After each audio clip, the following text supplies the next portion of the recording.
So, the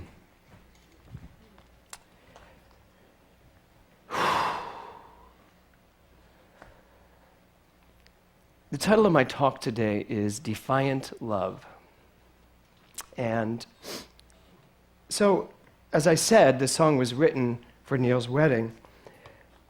And 24 years ago, I got married to my husband. 24 years ago. We're about to celebrate 25 years. And we should get applause. It's been a long 20...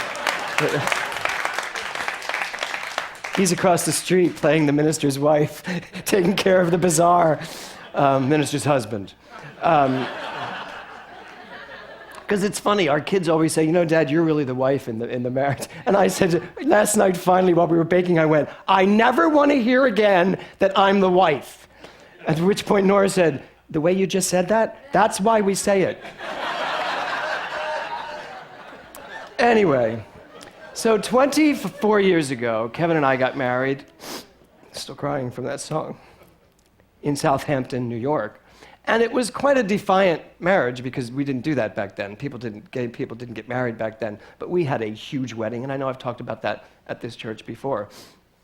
And this month, being I Live as Love, there's a certain type of defiance that you have to live as love in this particular world at this particular time. I was asked if I was going to talk about San Bernardino today, and I said, I just talked about it 2 weeks ago. And the thought that I will come in here every week and have to talk about the latest shooting doesn't work for me. So I'm not going to talk about that today. I'm going to talk about feeding the other wolf. Because I'm tired of feeding that wolf. So, and it's a defiant type of love that stands in the face of all of that and says, no, we are love. We are love. I am love. That's who I am. That's all I am. So Kevin is home now, and he had CNN on this morning, because I usually just have, Pandora playing some pretty piano music. But he had CNN on, which was good for me today, because there was an interview, and Bono was on the interview, and he basically said, he gave me my talk title today, which was Defiant Love. And he basically said, they asked him, Bono was supposed to play in that very stadium in France that night, and he was canceled. He's going back tonight, I believe.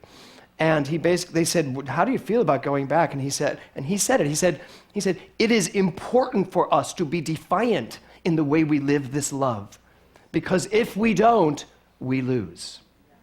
He said, and hatred can never win. It just can't. And it won't. But I want to be on the side of being part of the winning team that says, I will be defiant and live my life as love, irregardless of what is going on around me. So when I was putting this talk together this morning, I really had to ask myself, what does it mean? What does it look like to live as love? What does it mean to be living as love? And the real question is, are you willing to take back your mind to such an extent that you refuse to let anything into your mind that does not support what you say you want in life? Are you willing to not entertain or engage in conversations or even take into possibility the idea that there is anything going on in your mind other than that which supports you? Are you willing to be that? Because what do we teach? In Science of Mind, we teach the language of love.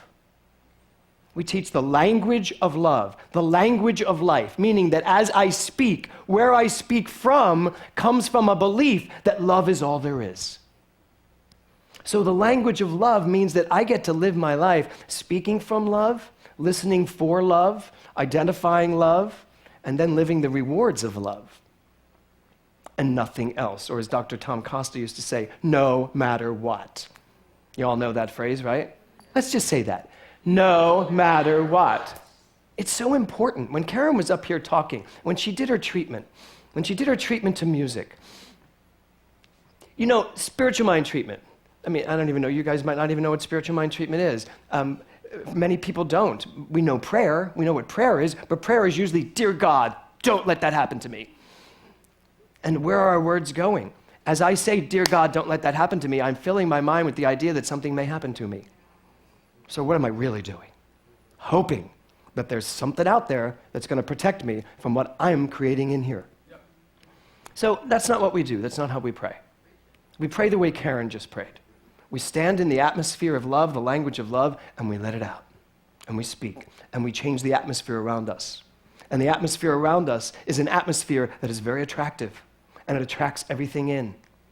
And so when we attract in that which we are, and if we're sure that what we are is love, we attract love. That's the way it works. So living the language of love this month will really mean that you have taken it seriously to control your mind from allowing it to go somewhere where you don't want to be, but to live where you do want to be. There's lyrics in this song that I want to use to propel me into this next section. Who would have thought the day would come? Who would have thought we two could be one? Now, obviously, that's about a couple. However, as Karen said, she was afraid I was going to take the mic off of her if she started talking duality, which makes me laugh, and I would have. Yeah. Duality just means that we believe there's something other than God. Now, the funny thing is, all religion teaches God is everywhere. God is all there is. And then somehow we have made it palpable that God is everywhere. God is all there is. And then there's me. How's that possible? If God is everywhere, God has to be right here in this phenomenal body. Right? That's where God has to be. Because if God's not here, God's not anywhere. Because it doesn't work. If God is everywhere, God has to be here. So this idea of duality is just the idea that we create something outside of ourselves. I live as love means I live as God, right? Duality. So I'm also teaching a Thomas Troward class. Thomas Troward was a judge, an English judge who was a magistrate in India. And Thomas Troward is a little dense. And who's taking that class? So a lot of you. So you all know, right? It's a little dense. But he was just a renegade when it came to not allowing duality show up. And what we've understood in this class is there's the whole enchilada that is God. There is the whole thing. And then there's the individual expression of the whole thing, which is me, which is Alan, which is Karen, which is all of us. So there's the whole thing, and then there's the individual expression of it. So I've been saying for a couple of years now, I am God, really getting it. I am that which is all of it. So I'm studying the chapter, getting prepared to teach the chapter this week. Those of you in the class know what I'm about to say. And all of a sudden, I realized that, wait a minute, if there's one big whole giant thing called God, love, creative energy, life force, whatever you want to call it, and then there's the individual expression of it, which is me. And I get to say, I am God. Then the whole thing gets to say, I am James. Am I the only one that gets that? I had such an aha. I was like, oh my God. Oh my God. God is walking around saying, I am James. The entire universe is literally poised to say, James, I am you. Do something with me, for God's sake. Take all of this and let it come through you and do it. You don't get Oscar nominations and Grammy nominations by not actually allowing that out. You've already done that. Every single person in this room has already done that in whatever success they've had up to this point. And if we think that success is somehow relegated to a time and a place and the way things all lined up, it's just not true. The universe is now waiting for you to do it again. The universe isn't limited. The universe doesn't say, oh my God, look how successful you were. Now go somewhere and retire. It's not how it works. The universe is constantly saying, I am you, Nancy. I am Nancy Berggren. That's what the universe is, right? I am Nancy. So do something with me. That's what I'm here to talk about today. Because here's the deal. Who would have thought?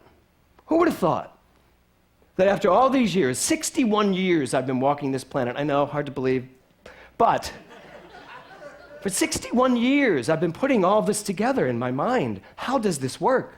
Yeah, I got to star on Broadway at 25. I don't know how I got there other than just sheer aggression to get there, because that's what I wanted. That's the way the mind works. You tell the mind what you want, and I did not allow for any other aspect of success to show up. I got there, and then I let so much get in the way after that. But the universe is just waiting for us to say, here I am, I'm ready. So, 61 years it took me to really marry this concept of the universal, and the individual. To really marry this concept, as Troward is teaching us, of one thing. I don't just have to say, I am God. I have to recognize, I am God. I get it, I'm God. But I have to recognize that the universe is saying, I am James. Do something with me, for God's sake. And here's the deal. I didn't marry it yet, I guess. I guess I've just been flirting with it. I guess I've just been dating it. And it's time to marry it. It's time to literally step in and say, all right, I'm ready. 2 is 1, I get it. I am ready to marry this idea. Not just that I am God, but that the universe is me. And that it is constant. And let me just tell you, I get so emotional when I think about this. I do my walks in the morning. Ever since this came through me, and actually came to me, and I became aware of it, I've been walking the neighborhood just thinking, God, it's all me. And I did that before, but from this perspective of I am God. Now I'm doing it from the perspective of it all saying to me, use me, enjoy me. What if you lived your life that way? It really is time for us to be willing to marry the truth of who we are. The next lyric I want to read for you is this one. The road that we've taken has taken us so far. The road that we've taken has taken us so far. You and I, a lot of you have been here from the beginning. And I know there are a lot of you online that watch at home, and so I'm talking about all of us. This teaching is only taking us so far. It's taken us to here. I respect highly Dr. Ernest Holmes and Dr. David Walker, who brought me Dr. Ernest Holmes. But it's only brought me so far. It got me so far. I have a beautiful church, and we have beautiful congregants, and we do a lot here, and I love the Global Truth Center. But it's only gone so far. And it really is time to go further. It's really time, as it said, we've only just begun.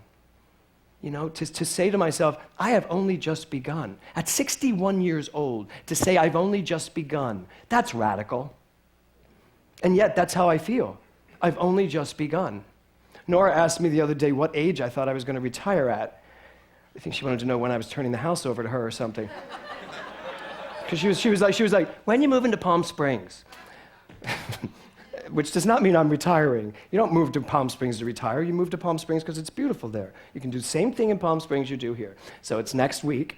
And no, but she asked me that, and I said, you know, I got to be honest with you. I'm never retiring. I'll tell you, yes, I will. I will retire when I die. Death will be my retirement from this particular chapter of my eternity. So if you're sitting here today and you think there's any aspect of you that is done, then either you're dead or you're just not living from the truth of who you are.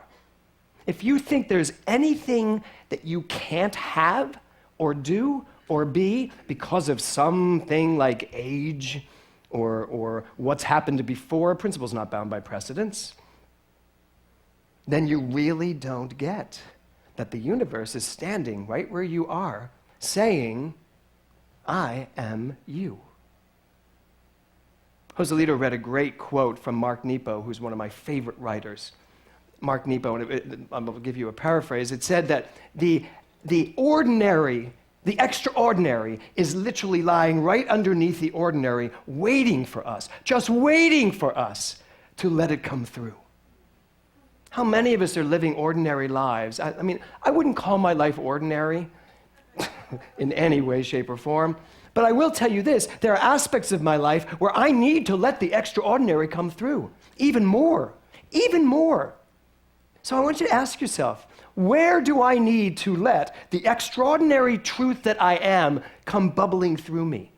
Where am I holding it back? What belief is standing in the way of me knowing who I am so profoundly that I can walk this earth saying, I am God, and God knows me, as me, is me. So maybe today's the day you finally get married too. Maybe today is the day that all of us actually take the time and the opportunity here today to understand that duality really doesn't serve any of us. Thinking of ourselves outside the box, the realm of possibility, does not serve any single one of us.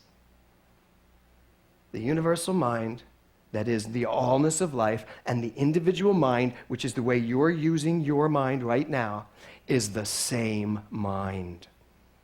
And if we would just get clear on that, really get clear on that right where I am is the possibility of the universe, the possibility to do whatever I want to do with my life, to be whatever I want to be in my life, to have whatever I want to have in my life, and to experience whatever I want to experience in my life, right here, right now, at any age, with any body I'm in, with any experience I'm living, wherever I am on this mortal coil, right now is the time to say, here I stand. And it means you must be willing to take a stand. You can't just sit along the sidelines and go, oh, that's all true, that's fun. And I think we do that with this teaching. God, I love this teaching, it's so fun, it just works. Doesn't seem to work for me much, but it works. I see it working out there. Reverend James makes it work all the time. I love when he makes it work. It makes me feel like I could make it work if I ever tried, but I'm not going to try, but he's making it work. And you know what? I don't always make it work, but I most of the time make it work. And when I don't make it work, I turn around and make it work. Because that's who we are. But you must take a stand. So today, we must be willing to take a stand. And to stand in the truth. I am love. I am love. I live as love. And to stand in the truth, not only am I God, but all that God is right here waiting to push through whatever I've put in the way, to push through and give me whatever experience I want of this thing called life. Do you want a better experience of life? Yes. Do you want a better experience of love? Yes. Do you want a better experience of money? Yes. Really? Yes. Do you want a better experience of success overall? Yes. Okay. Take a stand then. Take a stand. Stand in the truth that right where I am, God is, and right where I am, God knows what I am and constantly pushes through me. That's taking a stand, and that means you do not allow anything else. As Bono said, it is time to be defiant when it comes to love.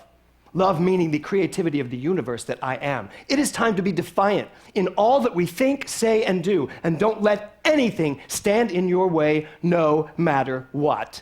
Namaste. Thank you.